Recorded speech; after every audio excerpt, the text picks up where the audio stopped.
Alors, bon matin tout le monde. Il y a beaucoup d'entre vous que je n'ai pas pu saluer ce matin parce que j'étais occupé à me préparer, mais je veux quand même pas négliger mon devoir et vous saluer personnellement. Alors, considérez maintenant que c'est fait. Une bonne salutation fraternelle, personnelle à chacun. Merci. Vers l'an 155 après Jésus-Christ, il y avait un homme du nom de Polycarpe. Et cet homme, Polycarpe, est mort martyr. Polycarpe était né de parents chrétiens, donc il venait d'une famille chrétienne. Et puis, très tôt après la fondation d'Église, parce qu'il est né vers les années 70-80 dans ces coins-là. Et Polycarpe avait été aussi un disciple de l'apôtre Jean. Donc, il l'a connu personnellement, Jean. Il a été enseigné par lui. Et Polycarpe a été fidèle au Seigneur durant toute sa vie et pendant une 50aine d'années, il a été évêque ou ancien dans la ville de Smyrne, en Asie mineure. Smyrne, qui est là où il y a l'une des 7 églises de l'Apocalypse que Gérard nous parle de ce temps-là. Polycarpe, toute sa vie, dit-on, a été fidèle à Jésus-Christ, mais aussi un ardent défenseur de la vérité. Il y avait beaucoup d'hérésies qui commençaient à se répandre au premier siècle et Polycarpe défendait la vérité. C'était un ardent défenseur. Mais sa fidélité envers son Seigneur et son Sauveur et sa fidélité envers la vérité a valu à Polycarpe d'être brûlé vif dans des persécutions déclenchées contre les chrétiens par l'empereur romain Marc Aurèle au milieu du 2e siècle. On parle autour des années 155 environ. Et voici ce qui est écrit concernant sa mort. Si vous regardez sur Internet, Wikipédia ou quelques endroits, vous pouvez voir ce récit-là de Polycarpe. Mais je vais vous en lire un extrait. Alors, au moment où il a été arrêté, le proconsul dit « Aie pitié de tes cheveux blancs. Maudis le Christ et tu seras libre. » Polycarpe répondit, « Il y a 86 ans que je le sers, et il ne m'a fait que du bien. Comment pourrais-je le maudire? Il est mon Créateur, mon Roi et mon Sauveur. » Le proconsul dit, « Sais-tu que j'ai des lions et des ours tout prêts à te dévorer? » « Fais-les venir, répondit Polycarpe. « Puisque tu te moques des bêtes féroces, je te ferai brûler, répondit le proconsul. Polycarpe dit, « Je ne crains que le feu qui brûle les impies et ne s'éteint jamais. Fais venir tes bêtes, allume ton feu, je suis prêt à tout. » Quand même quelque chose, hein? Et Polycarpe a été brûlé vif pour sa fidélité envers Jésus. Et certains écrits, j'en ai lu plusieurs, certains écrits disent que Polycarpe a demandé à ne même pas être attaché, parce qu'il voulait rester là de son plein gré, ayant été jugé fidèle de souffrir pour le Seigneur. Vous savez, l'histoire est remplie d'hommes et de femmes, l'histoire de l'Église est remplie d'hommes et de femmes qui ont été fidèles à Dieu. Bon, tous n'ont pas été appelés à mourir pour le Seigneur, mais tous les chrétiens, que ce soit dans l'histoire, que ce soit aujourd'hui, sont appelés à vivre fidèlement à Jésus-Christ. Cependant, être fidèle à Dieu, c'est quelque chose qui n'est pas nécessairement facile. Parce que quand on veut l'être, le monde est hostile envers nous, premièrement. Les gens n'aiment pas ça, qu'on soit fidèle à Dieu. Mais aussi, parce que parfois, être fidèle à Dieu, ça implique de ne pas faire ce que nous, on voudrait. Parce qu'on préfère souvent faire ce que nous, on veut, que de rester fidèle à la volonté de Dieu. Alors, non seulement on se bat contre le monde quand on veut être fidèle à Dieu, mais on doit se battre contre nous-mêmes aussi, contre notre propre nature, contre nos pensées, contre notre propre cœur tortueux. Alors, c'est pas toujours évident. Mais, c'est possible. Et comment est-ce qu'on fait pour y arriver? C'est possible parce que si on regarde un homme comme Polycarpe, qui a volontairement accepté de brûler vif pour le Seigneur, je dis, si moi, j'accepte juste de... Est-ce que je peux être fidèle dans ma vie? On ne me demande pas d'être torturé, on ne me demande pas de mourir, on me demande juste de vivre fidèlement. Est-ce que c'est possible? Je le crois certainement. Je le crois. Quelqu'un a déjà dit, il est plus facile de mourir pour Christ que de vivre pour lui. On peut mettre une bémol là-dessus dans ce sens qu'il ne faut pas quand même mépriser les gens qui ont donné leur vie pour le Seigneur. Là. Mais il y a du vrai là-dedans, à ce sens que mourir, ça dure quelques instants, mais vivre pour le Seigneur, c'est l'histoire de toute une vie. Et ça, c'est pas facile. Alors, dans ce sens-là, vivre pour le Christ est plus difficile que de mourir pour lui. Alors, ce matin, on va aborder le thème de la fidélité envers Dieu à travers la vie du prophète Daniel. Évidemment, on ne videra pas le sujet, on ne sera pas exhaustif sur la fidélité, mais on va quand même regarder 3 points de la vie de Daniel que j'ai sortis à travers le texte. Donc, dans Daniel, au chapitre 6, on va lire les 3 premiers versets. Est-ce que je peux avoir la télécommande pour le PowerPoint? Alors, le premier point qu'on va voir, c'est le résultat de la fidélité envers Dieu. Donc, Daniel 6, 1 à 3. Darius trouva bon d'établir sur le royaume 120 satrapes qui devaient être dans tout le royaume. Il mit à leur tête 3 chefs, au nombre desquels était Daniel, afin que ces satrapes leur rendent compte et que le roi ne souffre aucun dommage. Daniel surpassait les chefs et les satrapes parce qu'il y avait en lui un esprit supérieur, et le roi pensait à l'établir sur tout le royaume.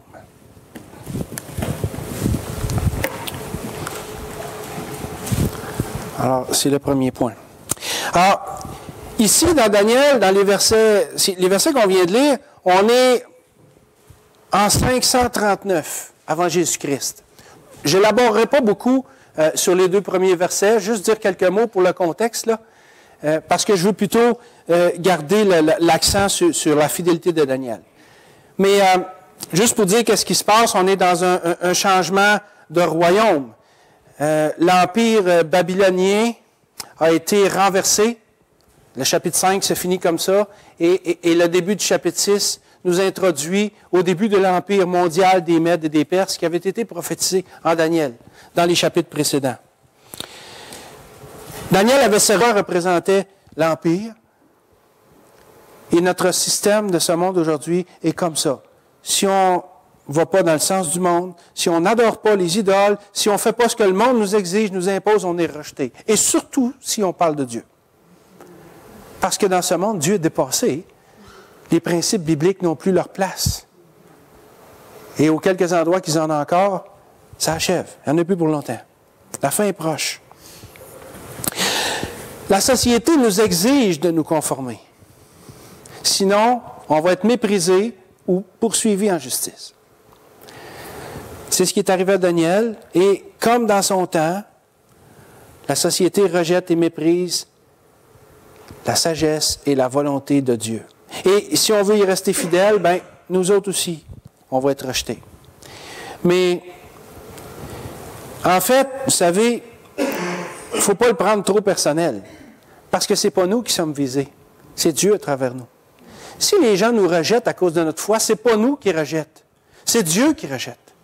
La preuve, c'est que si vous laissez tomber puis vous faites un compromis, ils ne vous achaleront plus. Si c'était nous, là, qui étions rejetés, là, on aurait beau dire ou faire n'importe quoi, là, on payerait pareil. Mais ils disent, non, renie ton Dieu, laisse faire, mets tes valeurs de côté, tes petits principes, mets-les de côté, puis tu vas être tranquille. Donc, c'est pas nous que les gens rejettent, que la société rejette. C'est Dieu à travers nous. C'est les principes de Dieu à travers nous. C'est la volonté de Dieu. C'est la parole de Dieu que l'on reflète. Parce que c'est ça qui les dérange. Parce que dans leur âme et conscience, même s'ils ne veulent pas l'avouer, ça met une lumière sur leur péché. Et les gens n'aiment pas ça. Donc, c'est Dieu qui est rejeté à travers nous. Regardez ce que le Seigneur a dit en Jean 15. « Si le monde vous hait, sachez qu'il m'a haï avant vous. Si vous étiez du monde, le monde aimerait ce qui est à lui. Mais parce que vous n'êtes pas du monde et que je vous ai choisi du milieu du monde, à cause de cela, le monde vous hait. » Voyez-vous, il ne faut pas le prendre personnel. C'est contre Dieu que tout ça est dirigé. Mais dans ça, Dieu nous demande de lui être fidèle, quitte à en payer le prix. La Bible, là, elle nous dit d'être soumis aux autorités et même de prier pour nos gouvernements. C'est une bonne chose, parce que si on prie pour nos gouvernements, vous savez, le Proverbe 21 nous dit que le cœur d'un roi est comme un courant d'eau dans la main de l'Éternel. Il l'incline là où il veut. Alors, si on prie pour nos gouvernements, ben, le Seigneur peut agir, et puis là, on peut être un peu plus tranquille.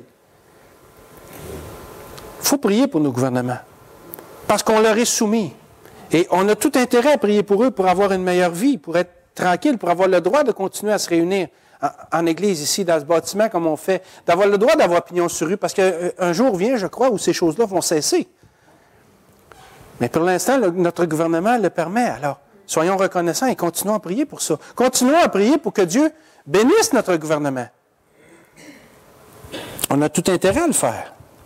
Mais vous savez, notre soumission au gouvernement, malgré tout, ne doit jamais être au détriment de la parole de Dieu. Parce que c'est toujours à Dieu qu'on doit rester fidèle, d'abord et avant tout. Et même si ça doit nous attirer des ennuis, alors acceptons ces ennuis-là et remettons-nous-en à Dieu pour le reste. C'est pas facile. Je ne vous dis pas que c'est facile. Mais c'est ce qu'il y en est. Et je ne crois pas non plus que ce soit une bonne chose pour le témoignage chrétien de sortir dans les rues, par exemple, et de manifester avec des pancartes pour n'importe quelle cause qu'on juge anti-biblique ou contre la volonté de Dieu.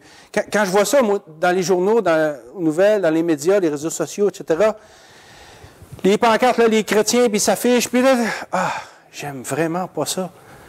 Quel message qu'on lance?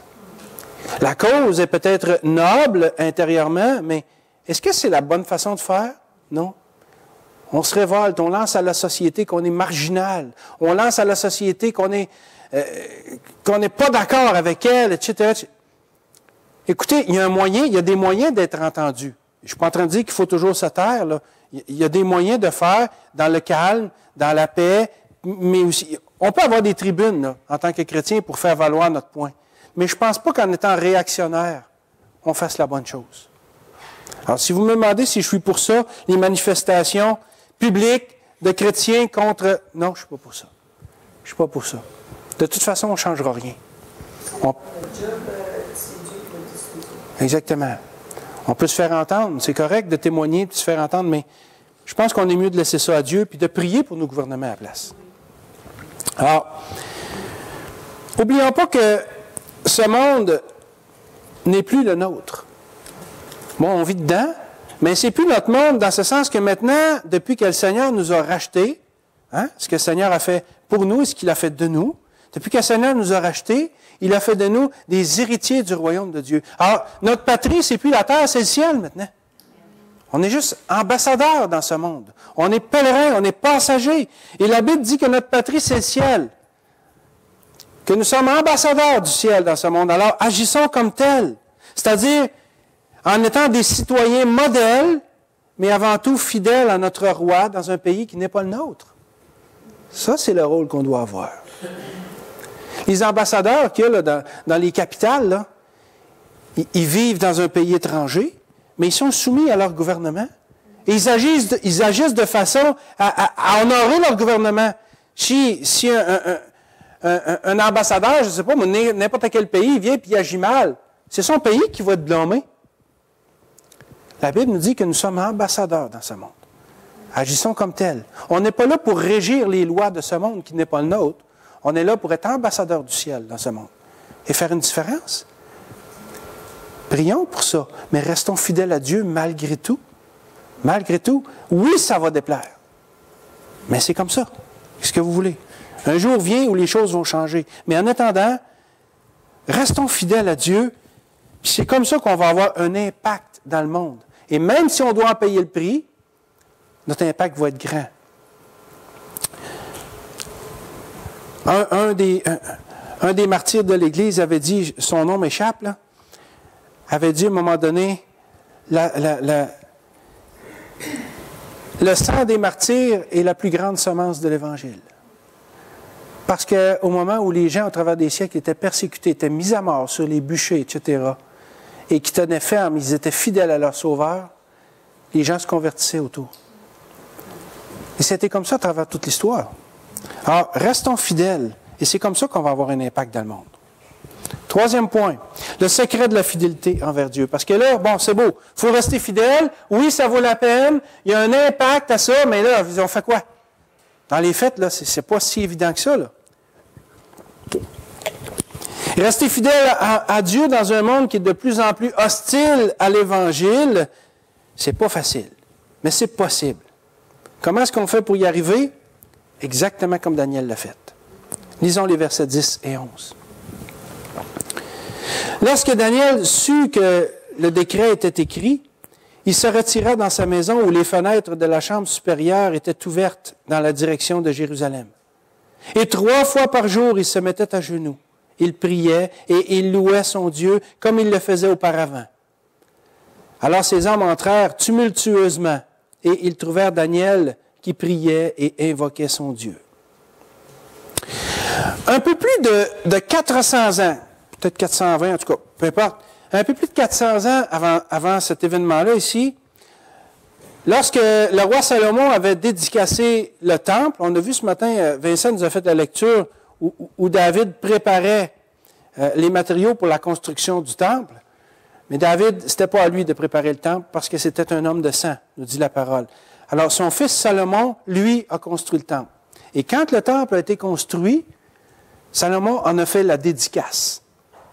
Donc, on appellerait comment ça aujourd'hui? L'inauguration ou il a pendu la crémaillère, je ne sais pas. Bref, il en a fait la dédicace. Et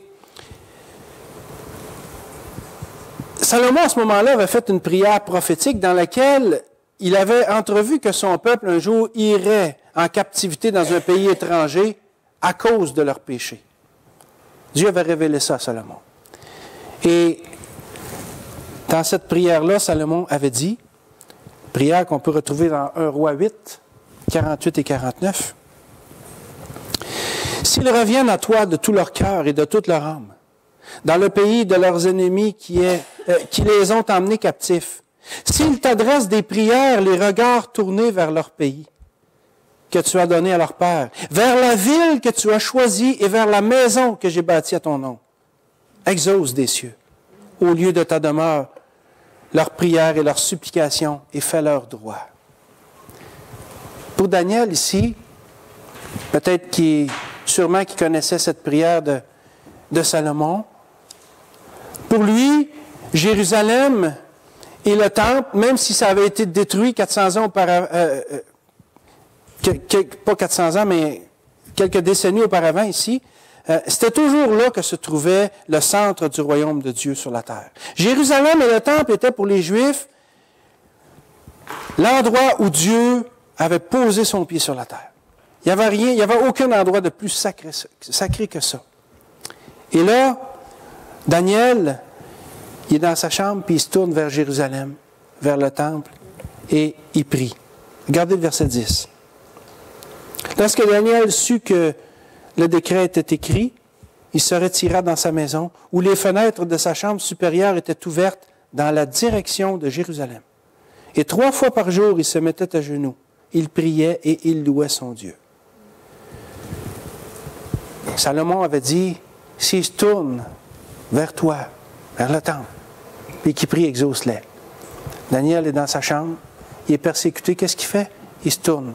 Les fenêtres de sa chambre sont en direction de Jérusalem, en direction du temple. Daniel prie son Dieu. Daniel savait comment être secouru dans ses besoins. Il savait où regarder. Il regardait vers le lieu de la demeure de Dieu. C'était ça le secret de Daniel. Quand nous sommes dans l'épreuve ou que nous sentons que notre fidélité à Dieu va défaillir, nous devons aussi regarder vers le trône de Dieu.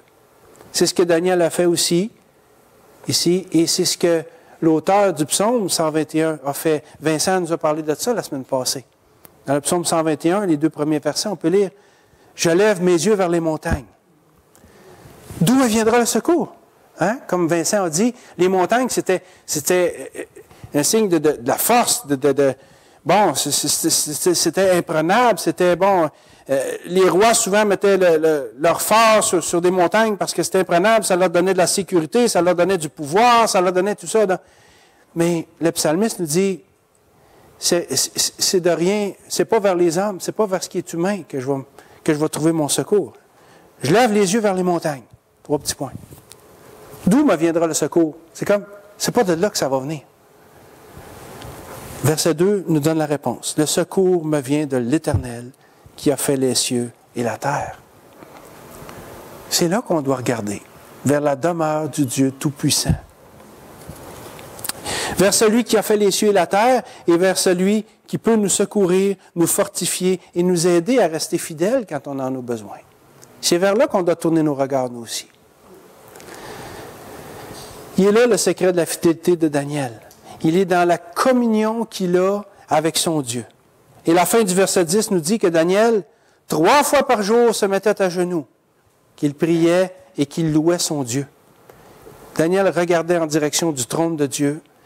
Il était sur ses genoux, il priait et il louait l'Éternel. Comment est-ce que Daniel a pu rester fidèle à Dieu malgré tout, devant la mort, devant les persécutions, devant la haine? C'est en tournant les regards vers Dieu. Le psaume 34 nous dit, quand on tourne vers lui les regards, on est rayonnant de joie. La plupart des chrétiens voudraient avoir, vous savez, une meilleure vie chrétienne. Si quelqu'un ici, dans la salle, voudrait ne pas avoir une meilleure vie chrétienne, levez la main. Bon, comme ça, je ne suis pas tout seul. On veut tous avoir une meilleure vie chrétienne. On voudrait tous avoir une vie chrétienne victorieuse, plus fidèle. On est tous mécontents de notre vie chrétienne en quelque part. Bon, il ne s'agit pas de se mortifier et d'en mettre trop, c'est pas ça, mais on sait tous qu'on pourra faire mieux, là. Toute la gang. Là. On est tous conscients de ça. Alors, le secret, c'est dans la communion avec le Seigneur. Plus qu'on va regarder vers lui, plus qu'on va prier, plus qu'on va louer le Seigneur aussi, plus que notre vie chrétienne va en être fortifiée, parce que quand on se tourne vers le trône de Dieu, on rentre en communion avec lui. Et quand on pratique la prière, bien, notre fidélité puis notre allégeance envers Dieu vont augmenter de façon naturelle, parce que plus qu'on regarde au Seigneur, plus qu'on prie vers lui, plus qu'on se fortifie, donc plus que notre fidélité augmente par elle-même. Et des fois, on peut être surpris de ça.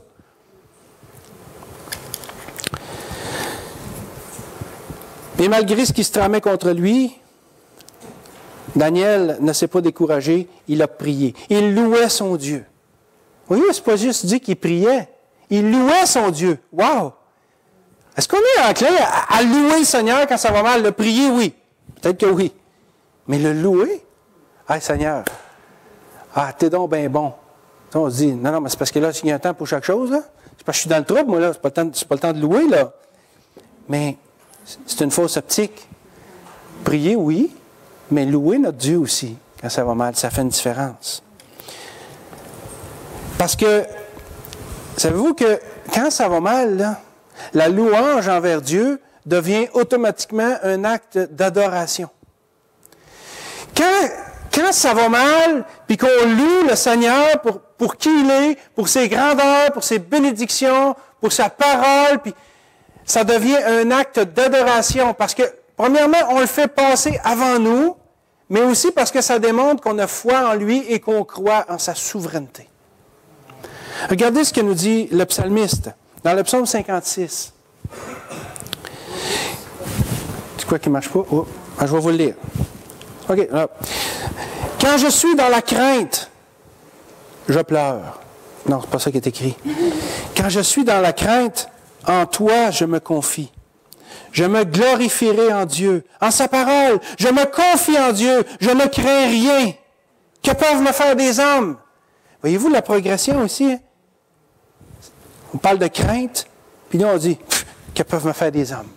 Parce qu'il est passé par la louange. En toi, je me confie. Je me glorifierai en Dieu. Le psalmiste affirme sa confiance en Dieu dans l'épreuve. Et ça, c'est un acte d'adoration envers le Seigneur. Daniel, il savait, lui, que rien pouvait lui arriver tant que Dieu ne le permettrait pas. Et si Dieu le permettait, pas grave. C'est ça qui est arrivé aussi avec Shadrach, Meshach et Abednego. Hein? Sache, mon roi, que Dieu peut nous délivrer. Mais si Dieu ne nous délivre pas, on va y rester fidèle pareil. C'est tout le contraire de la femme de Job, vous savez. En Job 2, 9 et 10, on peut lire, sa femme lui dit, « Tu demeures ferme dans ton intégrité, maudit Dieu et meurs. » Mais Job lui répondit, « Tu parles comme une femme insensée. Quoi? Nous recevons de Dieu le bien et nous ne recevrions pas aussi le mal? » En tout ça, Job ne pécha point par ses lèvres. Wow! Wow! Job aussi avait compris que la louange envers Dieu était un acte d'adoration, que même s'il lui arrivait quelque chose d'épouvantable, il s'en remettrait à l'Éternel quand même. Puis il a remis sa femme à sa place. La prière et la louange ont un pouvoir formidable pour augmenter notre fidélité envers Dieu. Et au verset 11, on peut lire, « Alors ces hommes entrèrent tumultueusement. » Ces hommes entrèrent tumultueusement et ils trouvèrent Daniel qui priait et invoquait son Dieu. Vous savez, si notre relation avec Dieu est intime et constante dans la prière et dans la louange, ce qui devient de l'adoration, les gens pourront entrer tumultueusement dans notre vie tant qu'ils veulent pour nous faire des problèmes. Tout ce qu'ils vont constater, c'est notre fidélité envers Dieu. Et ça, c'est tout un témoignage. C'est tout un témoignage parce que ça glorifie Dieu. Le Seigneur, vous savez, appelle tous les croyants à vivre fidèlement pour lui. Mais c'est difficile. C'est difficile. Mais si c'est difficile, c'est parce que le monde est hostile à Dieu et à sa parole. Et nous, qui sommes appelés à lui rester fidèles là-dedans, on ne sait pas toujours comment s'en sortir, puis on tombe de temps en temps. On met un genou à côté de la traque. Mais ça ne fait rien parce que, c'est pas que ça ne fait rien, mais ce que je veux dire, c'est qu'il ne faut pas se laisser abattre par ça parce que à la croix, on a toujours la grâce, le pardon, la miséricorde de Dieu. Allons vers le Seigneur, puis demandons-lui de fortifier notre foi, notre fidélité en lui, puis louons-le pour ça. Le Seigneur nous appelle à vivre fidèlement pour lui, et quand ce sera difficile, disons-nous que ce n'est pas impossible. C'est peut-être difficile, mais ce n'est pas impossible. Et pour y arriver, souvenons-nous de 3 choses. Premièrement, comme on a vu ce matin, ça en vaut la peine à cause de qui nous sommes en Jésus-Christ.